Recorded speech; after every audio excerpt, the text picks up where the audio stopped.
السلام علیکم ورحمۃ اللہ وبرکاتہ۔ آج کا میرا ٹاپک عاشورہ کے روزے پر ہے۔ محرم کی 10 تاریخ کو عاشورہ کہا جاتا ہے۔ مسلم کی حدیث ہے، حضرت محمد صلی اللہ علیہ وسلم نے فرمایا، میں سمجھتا ہوں کہ اللہ عاشورہ کے دن کے روزے کے بدلے گزشتہ ایک سال کے گناہ معاف کر دے گا۔ اس حدیث سے معلوم ہوتا ہے کہ جو بندہ بھی 10 محرم کو روزہ رکھتا ہے اس کے گزشتہ ایک سال کے گناہ معاف ہو جاتے ہیں۔ جس نے عاشورہ کے دن کھانا کھا لیا وہ باقی دن کھانے سے پرہیز کرے۔ بخاری و مسلم دونوں کی حدیث ہے۔ حضرت سلمہ رضی اللہ تعالیٰ عنہ نے بیان کیا کہ آپ صلی اللہ علیہ وسلم نے عاشورہ کے دن ایک شخص کو یہ اعلان کرنے کے لیے بھیجا کہ جس نے کھانا کھا لیا ہے وہ اب دن ڈوبنے تک روزے کی حالت میں پورا کرے، یا یہ فرمایا کہ روزہ رکھے، اور جس نے نہ کھایا ہو تو وہ روزہ رکھے، کھانا نہ کھائے۔ دوسری حدیث بھی بخاری و مسلم دونوں میں ہے۔ حضرت رضی اللہ تعالیٰ عنہ نے کہا کہ عاشورہ کی صبح آپ صلی اللہ علیہ وسلم نے انصار کے محلوں میں کہلا بھیجا کہ صبح جس نے کھا لیا ہو وہ دن کا باقی حصہ روزے دار کی طرح پورا کرے، اور جس نے کچھ نہ کھایا ہو وہ روزے سے رہے۔ رضی اللہ تعالیٰ عنہ نے کہا، رمضان میں روزے کی فرضیت کے بعد ہم اس دن روزہ رکھتے اور اپنے بچوں سے بھی روزہ رکھواتے تھے۔ انہیں ہم اون کا کھلونا دے کر بہلائے رکھتے، جب کوئی کھانے کے لیے روتا تو وہی دے دیتے، یہاں تک کہ افطار کا وقت آ جاتا۔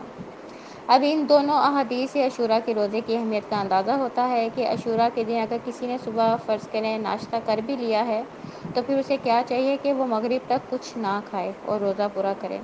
اور دوسرا، اس دن کے روزے کی اتنی اہمیت ہے کہ صحابہ کرام اپنے بچوں کو بھی روزہ رکھواتے تھے، اس لیے تمام امت مسلمہ کو بھی کیا چاہیے کہ وہ 10 محرم کا روزہ ضرور رکھیں۔ یہود اور یوم عاشورہ۔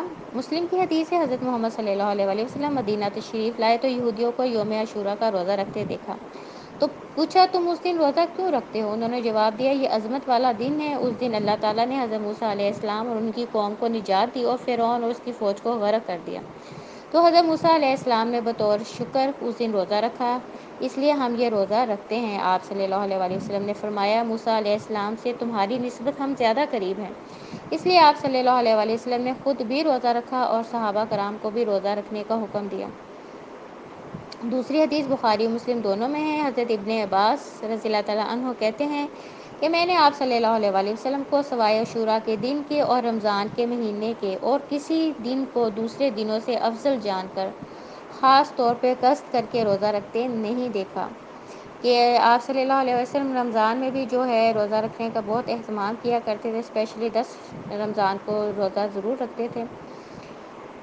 روزے میں یہود کی مشابہت سے بچنے کا حکم۔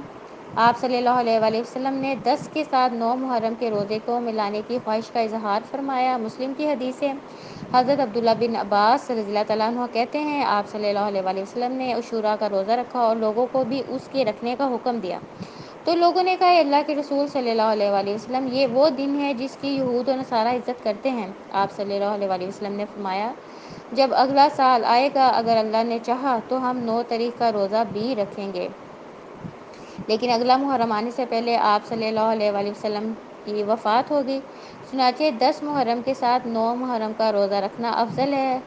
اگر کوئی کسی وجہ سے 9 محرم کا روزہ نہ رکھ سکے تو پھر اسے 10 کے ساتھ 11 محرم کا روزہ رکھ لینا چاہیے۔ اور کیوں رکھنا چاہیے؟ ابو داؤد کی حدیث ہے، حضرت عبداللہ بن عمر رضی اللہ تعالیٰ عنہ کہتے ہیں کہ آپ صلی اللہ علیہ وسلم نے فرمایا، جس نے کسی قوم کی مشابہت اختیار کی وہ انہی میں سے ہے۔ اس حدیث سے معلوم ہوا کہ غیر مسلم اقوام کے ساتھ ادنیٰ مشابہت سے بھی بچنا چاہیے، خواہ وہ عبادت میں ہو، عقائد میں ہو، عادات میں ہو یا رسم و رواج میں ہو۔ تو اس لیے تمام دنیا کے جو مسلمان ہیں وہ 10 محرم کے ساتھ یا تو وہ 9 کا روزہ ملائیں، افضل یہی ہے 9 کا روزہ ملائیں۔ اگر کوئی کسی بھی وجہ سے کسی بھی مجبوری سے 9 محرم کا روزہ نہ رکھ سکے تو پھر وہ 10 کے ساتھ 11 محرم کا روزہ ضرور رکھے، تاکہ ہم یہود و نصارہ کی مشابہت سے بچ سکیں۔ اللہ تعالی ہم سب کو 9 اور 10 محرم کا روزہ رکھنے کی توفیق عطا فرمائے، آمین۔ سبحانک اللہم و بحمدک، اشہد ان لا الہ الا انت، استغفرک و اتوب الیک۔ ربنا تقبل منا انک انت السمیع العلیم وتب علینا انک انت التواب الرحیم۔ سبحان ربک رب العزت عما یصفون وسلام علی المرسلین والحمد للہ رب العالمین۔ السلام علیکم ورحمۃ اللہ۔